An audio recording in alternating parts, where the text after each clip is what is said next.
রেমালের দোনে দ্বিতীয় দিনেও বন্ধ নবদ্বীপে ফেরি চলাচল। ফেরিঘাট কর্তৃপক্ষের দাবি, সরকার তথা প্রশাসনের নির্দেশে বন্ধ করা হয়েছে রেমাল ঘূর্ণিঝড়ের কারণে।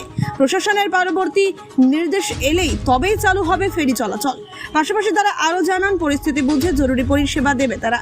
এখনো পর্যন্ত কোনো ক্ষয়ক্ষতি হয়নি বলেও জানায় নবদ্বীপ ফেরিঘাট কর্তৃপক্ষের তরফে বন্ধ দোকানপাটও।